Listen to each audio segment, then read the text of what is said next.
Irmãos, paz e bem, continuando, né, um pouquinho, só complementar a nossa fala sobre espiritualidade franciscana em tempos de pandemia, é importante a gente destacar alguns pontos, né, que precisavam ser evidenciados ali naquela fala que a gente fez, retomando um pouquinho, né, o que seria a espiritualidade franciscana. Uma irmã, né, coloca tipo assim, como a gente identificar qual seria o caminho da espiritualidade franciscana dentro da igreja, com tantas famílias espirituais, né, partilhando e compartilhando suas espiritualidades, as suas formas, né, de fazer o segmento. E aí, às vezes, a gente confunde o jeito de rezar, o jeito de orar, com espiritualidade, né? Faz parte também, né? Um certo jeito, mas cada pessoa também encontra seu jeito, né? Tipo assim, a nossa relação com Deus, a espiritualidade, ela é também uma coisa muito da amizade da gente com Deus. Por isso que eu coloquei ali, a gente fala as coisas, né, sem precisar ser muito explícito, né?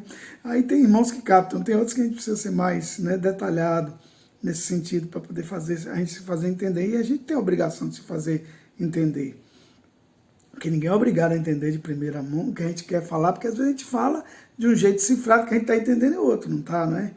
Então é importante a gente saber ser explícito no que fala, né? E isso é uma obrigação nossa, de cristãos e de franciscanos. Faz parte da nossa cordialidade também, né? Franciscana. Então, seria isso, quando eu disse que o caminho, né, da nossa espiritualidade é um caminho múltiplo, né? Nós defendemos, no carisma franciscano e na espiritualidade franciscana, nós defendemos a multiplicidade, né, a diversidade, nesse sentido. Então podemos partilhar de tudo sem nos perdermos, porque sempre vamos estar voltando ao nosso ponto de início, nosso ponto de partida. Como dizia Clara, faz parte, inclusive, de nosso mote, diria assim, né, espiritual também. Então, quando a gente fala, né, da formação e da formação dentro de uma questão de espiritualidade, a gente vai dizer, não, o jeito de se comunicar com o Criador, com o nosso Pai, né, com a nossa intimidade com Deus, é que determina a nossa espiritualidade pessoal. Francisco tinha um jeito próprio dele, né, de dialogar, de chorar, né, é uma coisa interessante quando a gente vai ver a história de Francisco, aquela, né, eu estou chorando, eu estou em lágrimas, estou em pranto e sentindo muita dor por causa do meu Senhor Jesus Cristo, e eu nunca me canso de chorar e tudo, e não tenho vergonha de chorar pela paixão de nosso Senhor, pela dor que ele sentiu, pelo sacrifício que ele fez, pela salvação da gente, né, da minha alma, de todos, né? Então é isso.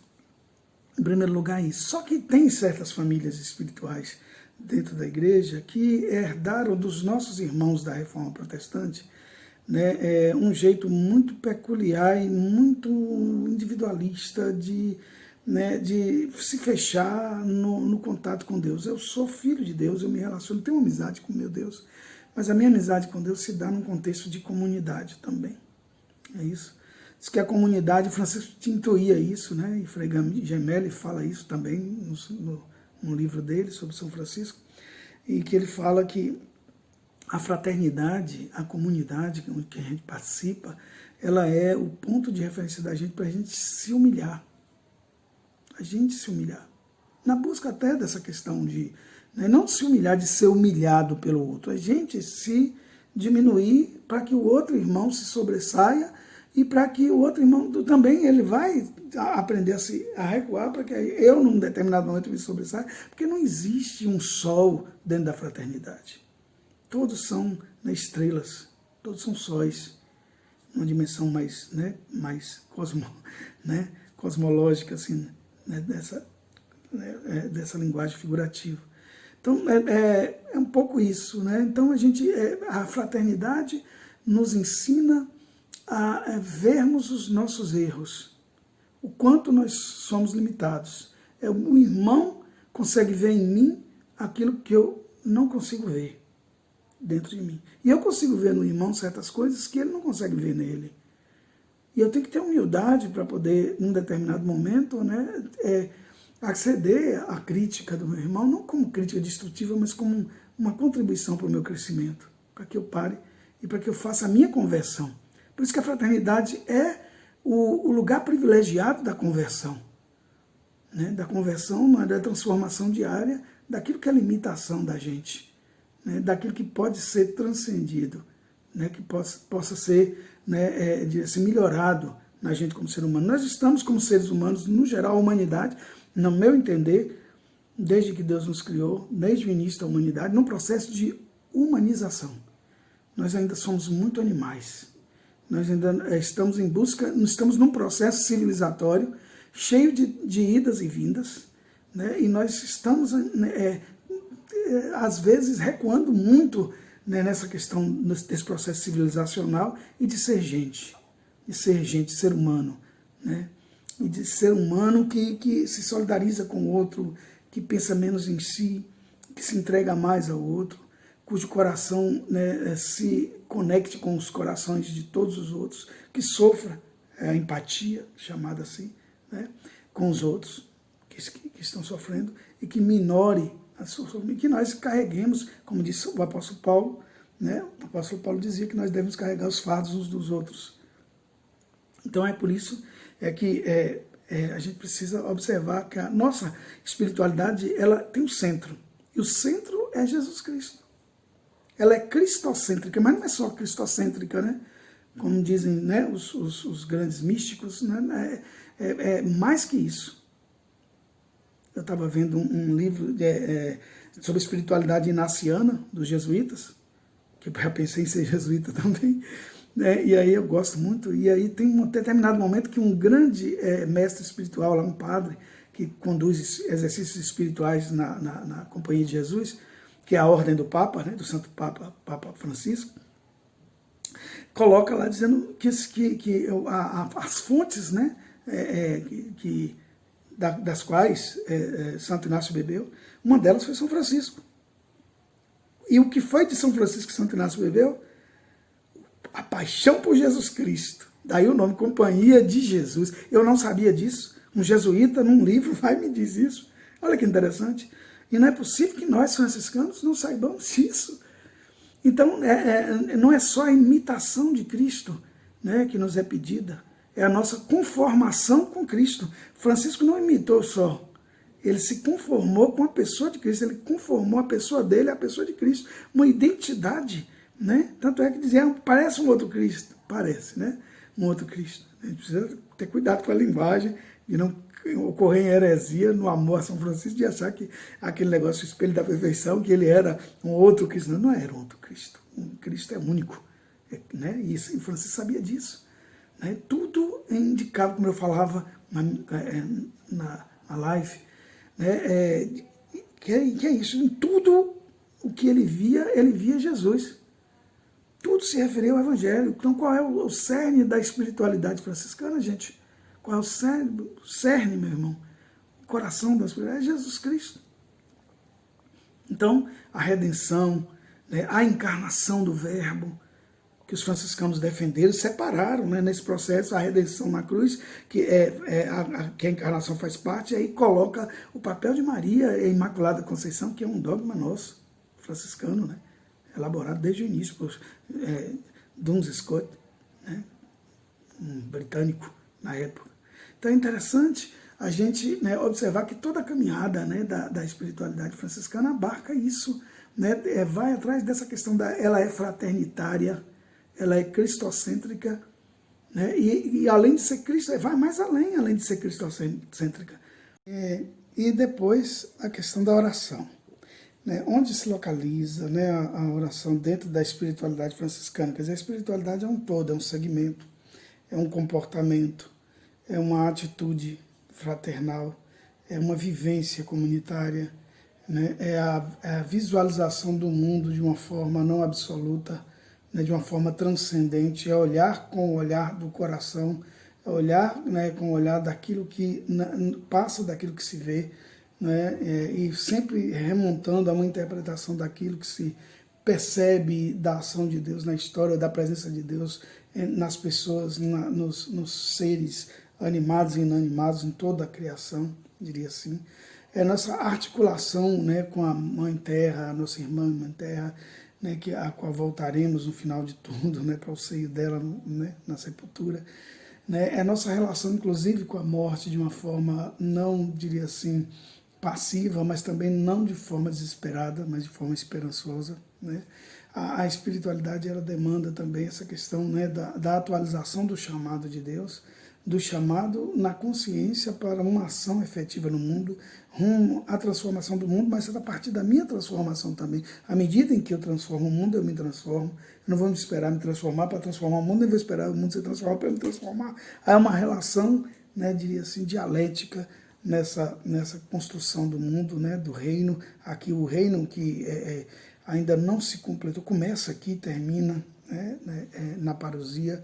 Né? É um novo céu e uma nova terra. Esse mundo não vai ser destruído, ele vai ser renovado, ele vai ser transformado, ele vai ser convertido. Já começa, o reino de Deus já está entre nós.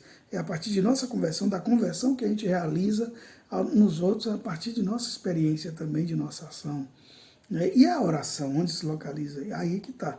Nós não devemos nos perder, como disse, na nossa base, no nosso princípio, no nosso começo, no nosso início.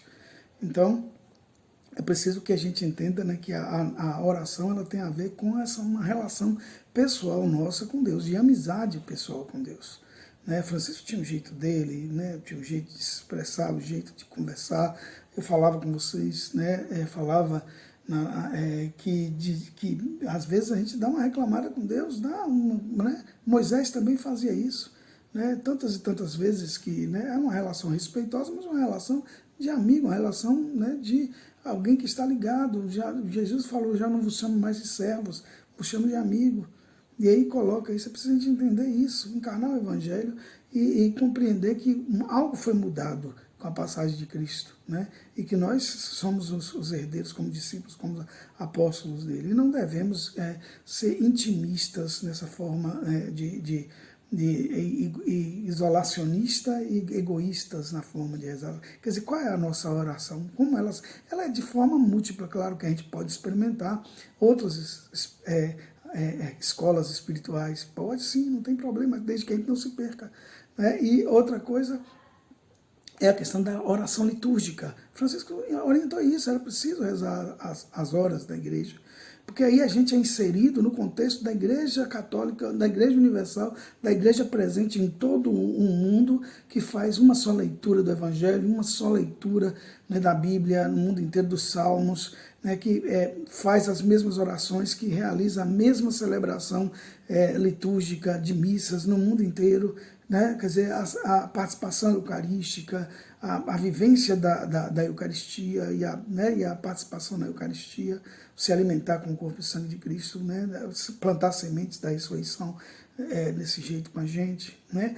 E por aí vai. Mas a oração, ela precisa ser também, além de comunitária, a gente tem que fazer as orações nos inícios de nossas reuniões, tem que fazer reuniões específicas só para oração.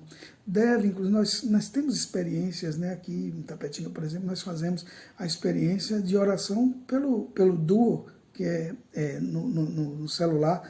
Nós nos vemos, né, somos, né, às vezes chegamos a 16 pessoas, 15 pessoas, e aí os casais se colocam com a tela, e a gente faz a oração em comunidade. Toda sexta-feira, às 8 horas da noite, nós estamos em oração. Agora nós resolvemos fazer de 15 em 15, porque vamos intermediar com uma formação, mas a oração é feita quinzenalmente. Né? Então, a oração do devocionário, né, que nos insere também nesse contexto mais limitado, né, mas da oração litúrgica da igreja, mas nos insere. Né, e também a oração pessoal. Fazer da vida o tempo todo, do caminhar, do trabalhar fazendo a oração, de ser a oração. É isso que Francisco era o tempo todo, caminhando pela estrada, né, fazendo um trabalho manual, fazendo um trabalho intelectual e tudo, está em constante espírito de oração, de sintonia com Deus. E outra coisa, que Padre Rosenildo, nosso vigário em Tapetinga, numa live com um pastor, semana passada, ele disse: uma coisa interessante sobre a questão de você estar só. E é importante que a gente coloque isso na dimensão da oração. A gente tem que reservar um momento de solidão para a gente de 30 minutos, se possível de 1 hora. Se a gente aprende a se suportar meia hora sozinho, ou 1 hora, ele dizia isso, o padre Rosenildo, muito sabe dizer isso, então qualquer pessoa suporta a gente. Mas se a gente não consegue se suportar em silêncio, em comunicação pessoal conosco e com Deus, né, a gente pode saber que ninguém suporta a gente se a gente não se suporta. E é interessante isso, né, essa dimensão da saúde psíquica, da saúde, né, da preocupação com a saúde física também, né, com a saúde emocional, né, e a busca, né, da saúde relacional. Se a gente não se cuida, a gente também não cuida do outro. É importante que a espiritualidade abarque todo esse processo, né? Seja a vida. Ser espiritual não é só no momento da missa, não é só no momento da oração pessoal ou comunitária. É toda a vida. A espiritualidade franciscana, ela é a espiritualidade inserida no mundo. Nós somos chamados no laicato, né? Nos inserimos na igreja, mas da igreja irradiarmos o nosso carisma para o mundo inteiro. Né? Essa fraternidade universal que Francisco irradiou, né, deve estar presente nessa atitude nossa, também na atitude diária nossa como franciscanos seculares. Ok? Paz e bem, irmãos, e vamos para frente.